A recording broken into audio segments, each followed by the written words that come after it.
நமது நாட்டின் விடுதலைக்காகவும் நமது மக்களின் உரிமைகளுக்காகவும் தமிழ் மண்ணில் இருந்து வீரத்துடன் போராடி உயிர் நீத்த எண்ணற்ற வீரர்களின் தியாகத்தை எப்போதும் போற்றுவேன்.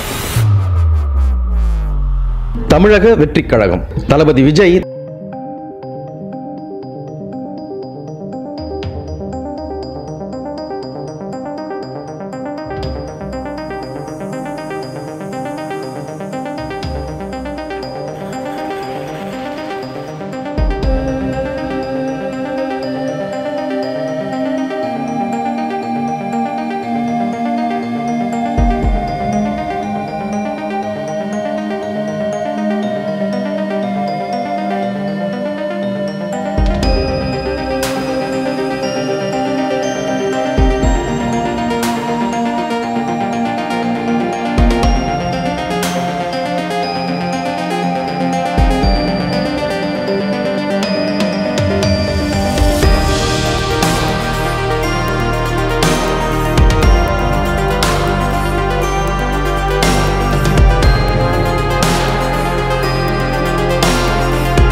நமது நாட்டின் விடுதலைக்காகவும் நமது மக்களின் உரிமைகளுக்காகவும்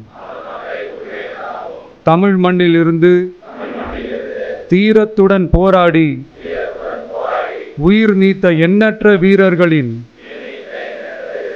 தியாகத்தை எப்போதும் போற்றுவேன். நமது அன்னை தமிழ் மொழியை காக்க உயிர் தியாகம் செய்த மொழிப்போர் தியாகிகளின் இலக்கை நிறைவேற்றும் வகையில் தொடர்ந்து பாடுபடுவேன். இந்திய அரசியலமைப்பு சட்டத்தின் மீதும் இறையாண்மை மீதும் நம்பிக்கை வைத்து அனைவருடன் ஒற்றுமை, சகோதரத்துவம், மத நல்லிணக்கம், சமத்துவம் ஆகியவற்றை பேணி காக்கின்ற பொறுப்புள்ள தனி மனிதராக செயல்படுவேன்.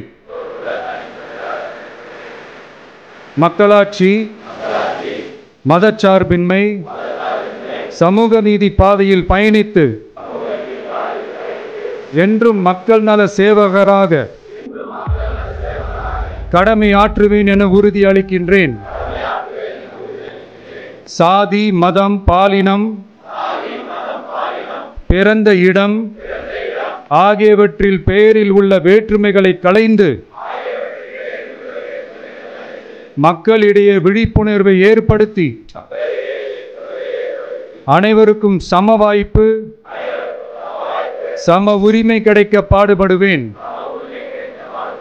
பிறப்புக்கும் எல்லா உயிர்க்கும் என்ற சமத்துவ கொள்கையை கடைபிடிப்பேன் என்று உளமாற உறுதி கூறுகின்றேன்.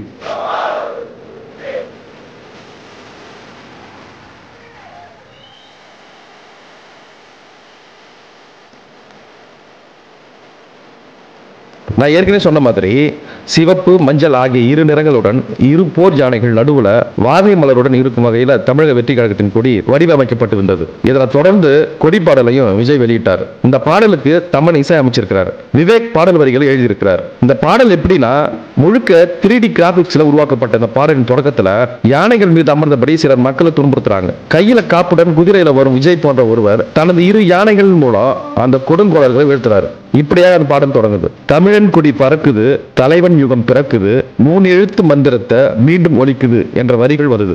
இது எம்ஜிஆரை குறிப்பதாக தெரியுது. சிகரம் கிடைச்ச பின்னும் இறங்கி வந்து சேவை செஞ்சு நீங்க கொடுத்த எல்லாத்துக்கும் நன்றி காட்டும் காலம் இது என்ற வரிகளின் மூலம் சினிமாவில் கோடிகள் கொட்டும் வருமானத்தை விட்டு அரசியலுக்கு வருவதை குறிப்பிட்டுள்ளார் விஜய். பாடல்ல நடுவே தமிழக வெற்றி கழகத்தின் கொடிய ஒரு இந்து, ஒரு முஸ்லிம், ஒரு கிறிஸ்துவர் ஏந்தி நிற்பதை போல ஒரு இடம் வருது. இதன் மூலம் மத நல்லிணக்கமே தனது பாதை என்பதை மீண்டும் ஒரு முறை இந்த பாடலின் மூலம் தெரிவிச்சிருக்கிறாரு தளபதி விஜய். அரசரை கேள்வி கேட்கும் தளபதியின் காலமடி, தூர நின்று பார்க்கும் தலைவன் காலமெல்லாம் மாறுது, தோளில் வந்து கையை போடும் தலைவன் கொடி ஏறுது அப்படின்னு உள்ளிட்ட வரிகள் கவனிக்க வைக்குது. அதே போல இந்த விழாவில் தளபதி விஜய் என்ன பேசினார்னா, இன்று எல்லோருக்கும் சந்தோஷமான நாள். கட்சி அறிவித்த நாள்ல இருந்து மாநில மாநாடு என்ற குறிப்பிட்ட நாளுக்காக அனைவரும் காத்திருக்கிறாங்க. தமிழகத்திற்காகவும் தமிழக மக்களின் வளர்ச்சிக்காகவும் அனைவரும் சேர்ந்து உழைப்போம். மாநாட்டில் கட்சியின் கொள்கைகள் மற்றும் இந்த கொடிக்கான விளக்கத்தை சொல்றேன் அப்படின்னு சொன்னார். அது மட்டும் இல்லாம தமிழகத்தின் வெற்றிக்கான கொடியாகவே இதை நான் பார்க்கிறேன். அதுவரை நம்பிக்கையுடன் இருங்கள், நல்லதே நடக்கும், வெற்றி நிச்சயம் அப்படின்னு கூறினார். பிடால் என்ற சொற்றொடர் இந்த புழக்கத்தை தான் இருந்தது.